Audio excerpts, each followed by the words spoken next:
3 years ago, my tomatoes died in a 118-degree Fahrenheit heat wave. My beans survived. Then I discovered they were labeled too wild to control. That label told me everything. This bean has more protein than beef, thrives in extreme heat, and was nearly erased from history. Today, I'll show you why and how you can grow it. To understand how to grow it, you need to know where this story starts. The archive opens 6,000 years ago in the Tehuacan Valley of central Mexico, a place where rainfall barely touched 10 inches per year, where summer heat could kill most crops before they flowered. But in that harshness, one plant learned to survive. A small bean, tough, heat-loving, and built for scarcity. The ancestors who found it called it something close to the bean that remembers drought. We know it now as the tepary bean. Archaeological evidence places its domestication around 500 BCE. Seeds found in ancient granaries, charred remnants in cooking pits, storage jars sealed and buried for the next planting season. But genetic analysis published in 2021 traced its lineage back nearly 5,000 years. 5,000 years of selection, 5,000 years of farmers choosing the toughest, the most drought-resistant, the most reliable seeds to carry forward. The people who cultivated it passed down 3 planting rules, carved into oral tradition. Soil temperature at 70 degrees Fahrenheit. Not before. The cold weakens germination. Space seeds 4 to 6 inches apart in loose, sandy soil. Deep water once after planting. Then let the desert do its work. Overwatering invites rot. These weren't guesses. They were survival protocols, refined across millennia. The Tohono O'odham people of the Sonoran Desert built an economy around it. How did it become indispensable? Start with the biology. The tepary bean produces amino sugars that coat each cell wall, protecting it from heat stress. Most beans wilt when temperatures exceed 95 degrees Fahrenheit. The tepary thrives at 118. It fixes nitrogen from the air, depositing it into the soil. Plant it once, and the dirt is richer after harvest than before. And the protein, 25 grams per cup when cooked, higher than most animal sources pound for pound. The Tohono O'odham understood something modern agriculture forgot. You don't fight the desert. You learn from what already survives there. Elders say the bean was born from the Milky Way, a gift dropped into the dry arroyos by the stars themselves. Mythology, yes, but the reverence was earned. The Hohokam people, ancestors of the Tohono O'odham, cultivated it in complex arroyo systems that captured flash floods and channeled water to fields. They planted after monsoon rains when soil moisture peaked. The bean matured in 60 days. 60 days from seed to harvest. Faster than corn. Faster than squash. If you're in zones 8 through 11, you can plant from late April through early June. The window is wide because the bean adapts. Zone 7 is possible with care and afternoon shade during peak summer. The Tohono O'odham tracked planting by the position of the monsoon clouds and the first scent of wet creosote on the wind. Modern farmers use soil thermometers, but the principle is the same. Wait for warmth. Plant in sand. step back. By late summer, the ancestors were harvesting enough to feed entire communities through winter and drought. By the 1920s, Tohono O'odham farmers were growing 1.5 million pounds of tepary beans per year. 1.5 million pounds. They traded them across the Southwest, a network linking Arizona, Sonora, and the Great Plains. The beans sustained entire communities through drought, through famine, through impossible heat. And it kept them healthy. Before processed foods arrived, the Tohono O'odham had virtually no incidence of type 2 diabetes. Before heart disease was common, before autoimmune conditions were epidemic. This wasn't genetics. When they shifted to Western diets, those diseases appeared within one generation. The difference was what they ate. Their traditional diet of tepary beans, mesquite pods, and cholabuds did something modern medicine is only now understanding. The tepary bean's soluble fiber doesn't just slow digestion. It feeds Akkermansia mucinifila, the keystone bacteria that maintains your gut lining integrity. When that lining is strong, inflammatory markers drop. When inflammation drops, metabolic disease risk plummets. The low glycemic index meant blood sugar stayed stable for hours after eating. No spike, no crash, no insulin resistance building meal after meal. Modern research has confirmed something else.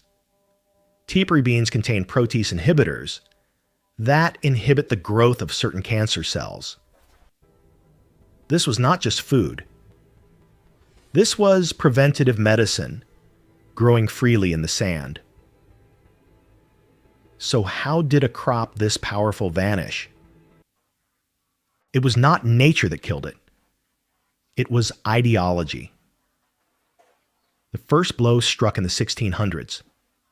Spanish Franciscan friars established dozens of missions along the Rio Grande. Their objective was threefold: convert the natives, pacify the land, and extract resources. The missions brought wheat, barley, and European cattle. Native farmers were told to plant wheat for church tithes. Tepary beans, wild, uncontrollable, requiring no European input, had no place in that system. A Jesuit journal from 1694 described the crop as too wild to control. That line says everything. A plant that grew without irrigation, without ownership, without dependence, was a threat to the colonial order. Fields growing tepary beans were replaced or burned. The irony is tragic. Those European crops failed during long droughts, while the tepary could have kept them alive. But the bean, like the mesquite tree, does not surrender easily. Seeds stayed buried in the soil, sleeping through centuries, waiting for their turn to rise. By the 1930s, a new eraser began. This time, the weapon was not fire or religion. It was mechanization. The 1920s had been a golden age of cultivation. But World War II changed the landscape. Farmers left to work for wages on large-scale cotton farms, driven by well irrigation. These new farms ran on machines. Mechanical harvesters, tractors, industrial monoculture. Tepary beans were labor-intensive. Their pods matured at different times and had to be picked by hand. If you waited too long, the pods would shatter, spilling the beans onto the ground. A survival mechanism for the wild, but a nightmare for the machine. In a system built for speed and uniformity, the tepary had no room. Government subsidies flowed to corn, soy, and cotton, crops that fed livestock, not people. By the 1950s, the tepary bean was nearly extinct. A crop that had sustained 5,000 years of civilization disappeared in 2 decades. But a handful of families refused to forget. Ramona Button of Ramona Farms discovered a few black tepary beans, saved in an old trunk. Seeds that should have been lost were kept like heirlooms, tucked away in clay jars, hidden in basements, passed down with whispered instructions. The bean was waiting for the world to need it again. That moment came in the 1970s. Global droughts hit hard. Soybeans dropped in yield. Corn struggled to pollinate under relentless heat. Even wheat, the colonial crop that replaced the tepary, showed weakness under the 110-degree Fahrenheit sun. Farmers in the American Southwest were desperate. Agricultural researchers began testing wild plants that still thrived in desert soil. What they found surprised everyone. A vine with small white blossoms, growing strong at 115 degrees Fahrenheit. They tested it in plots near Tucson and Sonora. Even with almost no irrigation, it produced a full crop. The plant was the tepary bean, alive and well after 4 centuries of erasure. Scientists measured nitrogen levels in the soil after harvest. They were higher than before planting. The plant literally healed the dirt it grew in. A USDA researcher named Dr. Howard Scott called it a gift from the past to the future. They compared it to soybeans. The tepary gave 20 to 25% protein, resisted pests naturally, and needed 1/3 the water. It wasn't a relic. It was a survivor designed for extremes. Last summer, I wanted to test this myself. I planted tepary beans and soybeans side by side in my Zone 9 garden. We hit 32 days over 110 degrees Fahrenheit. The soybeans gave up at day 18. Leaves yellowed, pods aborted. The teparies stayed green. I watered both twice a week. The soybeans demanded more. The teparies actually looked stressed when I overwatered. They wanted the heat. They wanted the drought. That's when I understood. This isn't a backup crop. It's the crop we should have been planting all along. But survival alone doesn't guarantee a comeback. The tepary had everything big agriculture claimed to want. High yield, drought resistance, natural soil recovery. But there was one problem. It refused to belong to anyone. You couldn't patent it. You couldn't modify it genetically. You couldn't sell expensive fertilizer alongside it.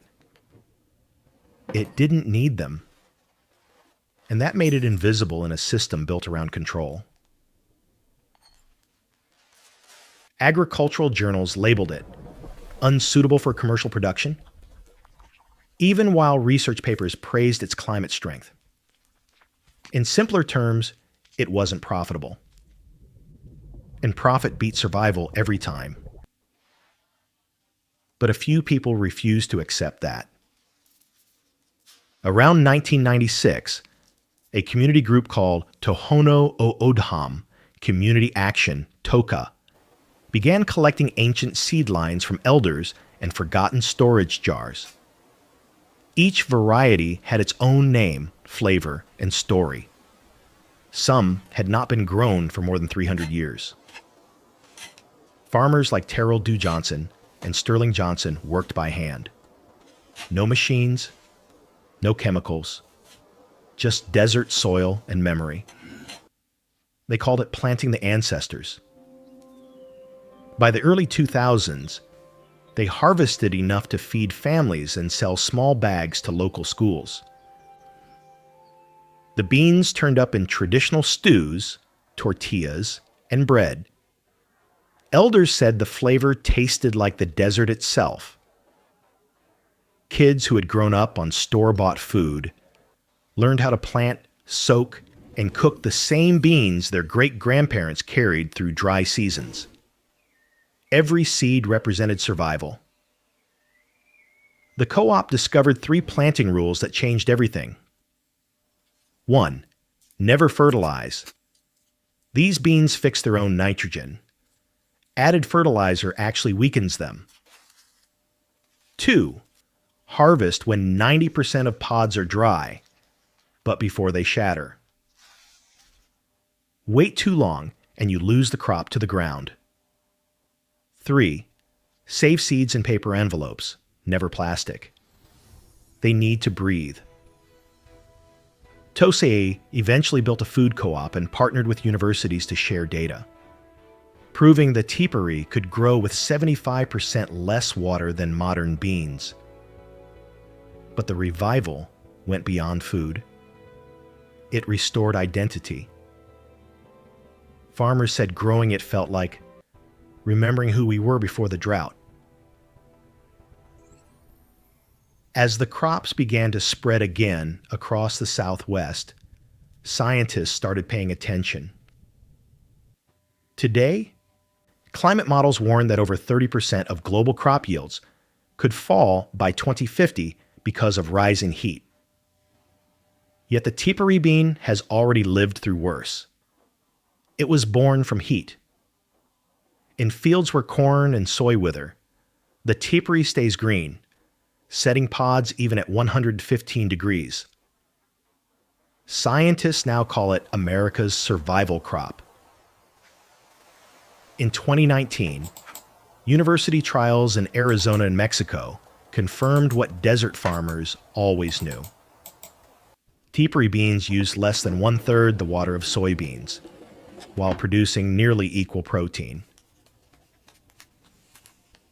That means they could feed families where rainfall barely touches the soil. The International Center for Tropical Agriculture in Colombia is now testing crossbreeds of tepary and common beans to impart drought and heat resistance to global food systems. This research confirmed the farmers' knowledge. Governments have started testing it for food security programs. But the real momentum is coming from indigenous farmers. They see it as more than a crop.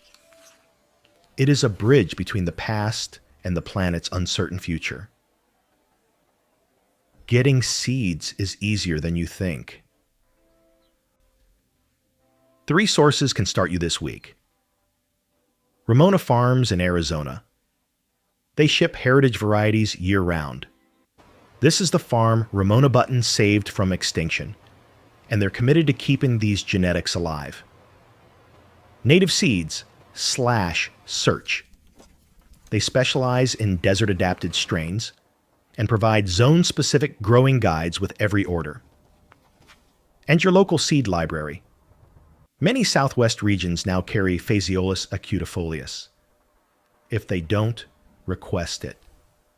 That's how seed libraries grow. As one elder told researchers, we grow it because it remembers how to live when everything else forgets. The story of the tepary bean is not about rediscovery. It is about recognition. The knowledge was never lost, only ignored. And now, while the world spends billions searching for drought-proof seeds, the answer has been waiting in the desert for 5,000 years. The bean that clothed itself in scarcity, that fed armies of heat, that survived missions, mechanization, and corporate erasure. It never stopped offering its gifts. It simply waited for us to remember. This isn't just history. Here's what you can do this week. Step 1. Check your USDA hardiness zone. Zones 8 through 11 are ideal. Zone 7 is possible with care and afternoon shade. Step 2. Source seeds from one of the 3 suppliers I mentioned. Ramona Farms, Native Seeds, /search, or your local seed library. Step 3. Mark your calendar for late April if you're planting this year. Soil needs to hit 70 degrees Fahrenheit. That's it. 3 steps between you and a crop that remembers what corn forgot. This knowledge is not lost. It is buried in every seed, every pod, every harvest. The crop we call backward may be the future of survival. All it asks is that we look past profit and see what was always there. Resilience growing in the sand. If this vault opened something for you, subscribe to the Green Archive and hit the bell. Every like and every share helps preserve this wisdom. The next vault opens soon,